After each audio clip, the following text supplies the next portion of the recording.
Hey amigos, what's happening? I'm going to do a little experiment, something I've never really mentioned about the Sportster here. Ever since I've had it together, that it would run fine, it'd go accelerate fine, it would cruise fine, it would do all kinds of things fine, but when I get to the throttle and I do like this and I want to pass somebody, it would act like it was running out of gas or choking out or whatever. And so I got online and I started reading some forums, and the most common thing that I have found that is a cause of that is a restriction of fuel flow. Some of the conversations I was reading were some scenarios where someone was asking the other guy, does he have a fuel filter inside the gas tank, basically part of the petcock, and also a filter on the line, and 8 times, maybe 7 times, maybe 9 times out of 10 they would say yes. And I would say that, well, that's your problem. And some people have tried that, eliminating that external fuel filter, and that solved the problem. As you can see, that's exactly what I've got going on right here. And I know that there's a fuel filter in here because I bought that petcock with a fuel filter already part of it. And another telltale sign that I remember having a filter is there's never any kind of debris or dirt that gets in here. So what I've done, I got digging into my pile of parts and I found me some extra fuel line. So I'm going to go ahead and eliminate that filter and just add just plain old-fashioned fuel line on there, and I'm going to see what happens. Okay, this may solve my problem, it may not, and if it doesn't, well, that'll either add to this video or it'll just be a whole nother video. I don't know.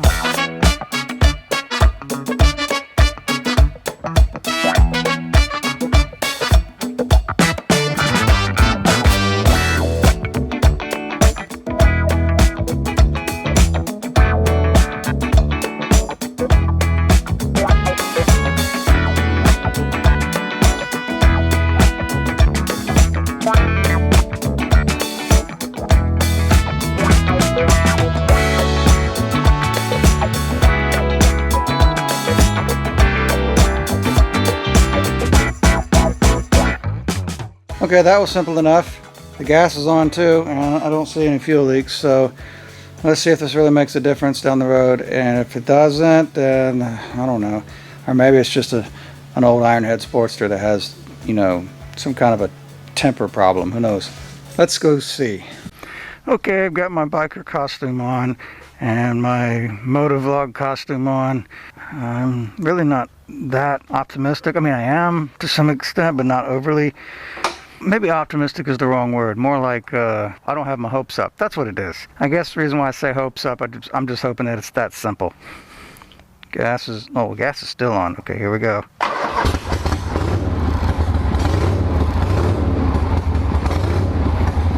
can't really tell with it just sitting still. I have to actually get it on the road. I mean, it does great going up the driveway,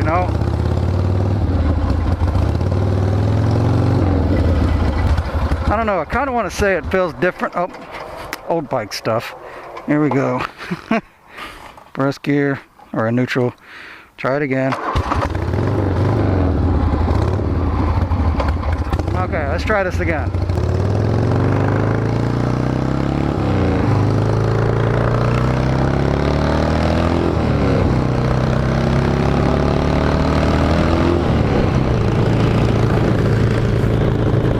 That hasn't solved anything at all. Well, so much for that. You see what I'm talking about? Open the throttle. Yeah. I don't know. That didn't do nothing. Back to the drawing board. I'm not even going to waste my time going down the highway with it because I already know what's up. Maybe it's just loading up with gas. Maybe I got too big of a main jet in it. Maybe it really does have an air leak. I don't know. We'll see what happens later. It does pretty good when I get up to a high RPM. Doesn't seem to complain about that. But if I want to pass somebody or open up the throttle, it goes to missing and acting like it's running out of gas. What in the world could it possibly be? I don't know. We'll have to figure this out some other time because it's definitely not going to be today. So, until the next interval. Okay, it's a few days later here, and I got to thinking, like on the last video that I just uploaded in between making these two shots, I said that it may have something to do with the fact that it can't breathe, Like, it runs a heck of a lot better with the air breather off of it, which made me think, well, maybe it's just suffocating, which is the only thing I could think of. And of course I tightened down that band of the intake manifold on the front cylinder. That I'm sure that improved things. But anyway, I took apart this air breather right here. It has been modified to fit a CV carburetor. This is actually for a Bendix Zenith. I could not figure out why in the world, when I would look for one of these for a CV, I couldn't find one. Well, I got to thinking, a Bendix Zenith and a CV have two different throats as far as size. For example, okay, just by looking at the two, this Venturi definitely does look a lot bigger than this. And in fact, the way this is shaped, you know, it's very V-shaped on the inside, which causes more of a suction of air. Air is being forced down this thing a lot harder than, say, this Venturi, which is not as tapered as much as this. Which causes me to have a conclusion, or conjecture, so to speak, that maybe the CV sucks harder on air than a Bendix would. So being that that is true, maybe this isn't enough surface area to suck air, especially whenever the filter inside was clogged up and dirty, because I did clean it up, but then the filter came apart. But I put it back together. It's still a usable filter on a Bendix, apparently. That's what I think. And what did I find? Well, I got to digging in my pile of parts. I used to run this air breather on the Tramp, and it ran a CV. And I just kind of drilled some holes in the back, made a bracket here to support the carburetor, because like I said, that air filter is meant to run a CV, which used a backing plate like this, which bolted it to the engine. Well, you know, that's an Ironhead, that's not an Evo. But nevertheless, there is a lot more surface area here for air to flow through. So maybe that's what it needs. It seems to me it would run better like that. But enough seeming, enough conjecture, enough theory. Let's see if that's what solves it, okay?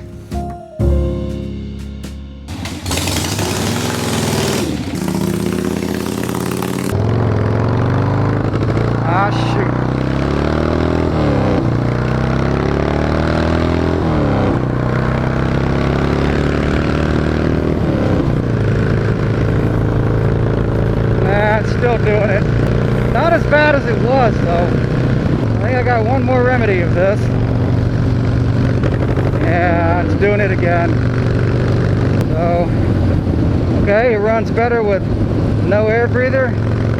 So I have a filter that I'm going to try out. And I ran it for years on the Tramp. Well, not years, but I ran it for a long time on the Tramp. So, let's find a place to get turned around. Maybe I make a U-turn up here where the road gets wider, where it doesn't really say no U-turns, but it's probably the lesser of two evils. I don't know.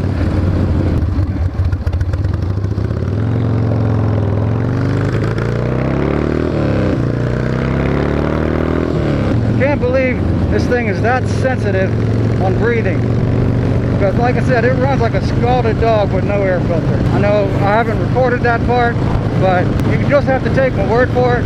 I mean, it was really booking it. Like I said, I'm not in a high enough RPM for this thing to really want to hear that. But if I jump down into a lower gear like that, then it does fine. And I'm guessing that's because the RPMs are high enough that it's sucking air hard enough to get some air through that area. But it's not as bad as it was with that other air breather. So I'm going to try my homemade filter when I get back to the house, and then we'll see what happens.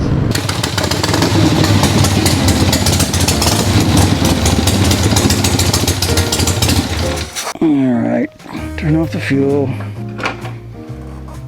And burning oil on the exhaust from that rocker nut. Can't win for losing. Oh well, let's try this again. Okay, back at the garage, and this is what I put in it, which is what it called for, this foam stuff. I don't get it. Oh well. So I got the cage off the front of the carburetor, if that's what you call this thing that houses this thing. And what I've made in the past was filters out of Scotch-Brite, and I can really see through this stuff. So I'm going to put this back in there and see what happens then. Okay, instead of just using this bare mesh screen cage to fend for itself as far as doing its job with the filter, being that maybe this stuff here might come apart, I don't want any bits and pieces going out in case the thing backfires. So what I'm going to do is I'm going to take a piece of window screen like this that I've already cut out, and I'm going to put it in here like this to kind of keep any debris from blowing out if it ever backfires. And And then I'm going to take my piece that I've already molded to, kind of bent it in shape to go in here. And as you can see, I have a few incomplete spots like right there. So I'm going to take some extra cutout pieces that I have and just try to fill in the voids. Alright, got that filled in pretty good. I'm going to take another piece of window screen right here and put it in here like this, so that while it's running and there's a lot of suction going on with the carburetor, that none of the debris or anything like that will get sucked down into the engine. And how is that going to keep from getting sucked into there? Talking about the screen is that I'll take this plastic dome piece which came with it, which was to keep the foam from going in there, but it didn't come with window screen. The window screen was my idea, so I'm just going to stick this in here like that. And the prongs of this is going to stick against the backing plate that's in front of the carburetor, and this will keep everything from, going down inside the engine. This lets me down. I may be playing musical carburetors with some of these motorcycles. I mean, after all, the Tramp doesn't really need an S&S on it. It ran very well with the CV. Oh well, let's see what happens. Alright.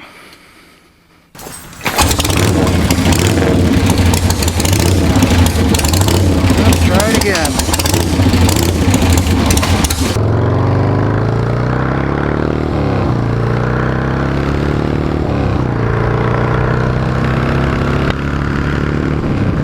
Well, not cutting out.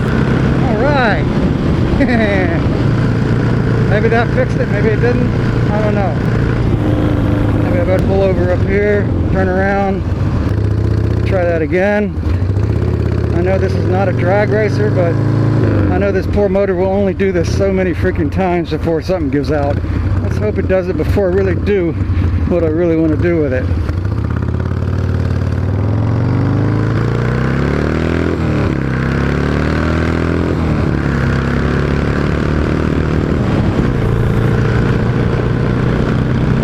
Oh yeah, now it's doing it. Looks like the Scotch-Brite really did the trick. I know that this carburetor does have a back spray of gasoline whenever I hit the gas, so I know that really can't help matters, but let's hope that maybe the air going in will dry it out. I don't know, I'm not an engineer. I just tend to figure stuff out as I go along, or I don't figure it out and just try something different. Whoopee! Am I still recording? Oh yeah, it's still going. So I can turn around up here. Oh man, old bike stuff, It's always something. Let me see if I can get one more good run.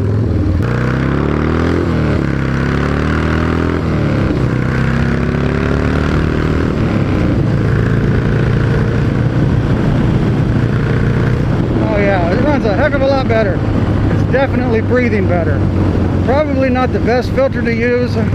Again, I'm not saying it's good to use Scotch-Brite for a filter, but it definitely is better than nothing. Oh, and by the way, if you ever backfire through the carburetor and you've got one of those foam filters, like what I just pulled out of here, it will burn a hole through that filter. Because it happened to me once before, and it sucked that foam straight through the engine and out the exhaust. Scotch-Brite is very flame retarded, so if you ever backfire through the carb, you won't burn any holes in your filter. I don't know what it will do for rain though, if it starts to rain. Oh man, this thing's starting to run rough again. But it's not carburetor issues. I haven't checked the valve adjustment in a while since I first put the bike together, so it might be worth checking that. Yeah, once it gets good and warmed up, or maybe it just needs a new intake seals. Maybe tightening the band up wasn't good enough. So far, I solved the breathing problem, and it runs like a banshee. So anyway, here we are, back at the garage.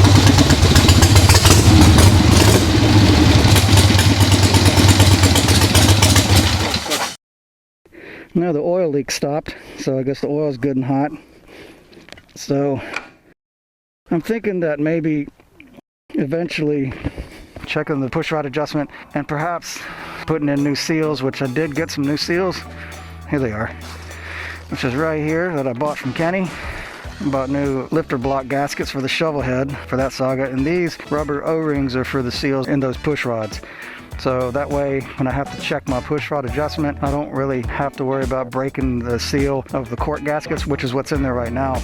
Those things are so known for leaking after you break the seal in that. So I bought these, and these will prolong the life of those seals. I mean, these seals, you know what I mean, the sealing of those push rod tubes. So anyway, so thank you guys so much for tuning in on this little diagnosis of why this motorcycle tends to want to cut out whenever I really get down on it. And as you heard me riding that motorcycle, how I was really getting down on it, if you have an Ironhead Sportster and it will do that, I suggest to you, don't ride it like that, like I was just doing it. I just wanted to see if it can do it when I need it to do it, okay? So from here on out, this thing will just be more or less a, you know, scooting on down the road and enjoying myself. I'm definitely not going to try and win any races, but nevertheless, it's getting the job done now. So anyway, I really don't know what to tell you other than don't follow my example as far as making a filter out of Scotch-Brite. But that's what I got in there, and that's what's working. It's better than nothing.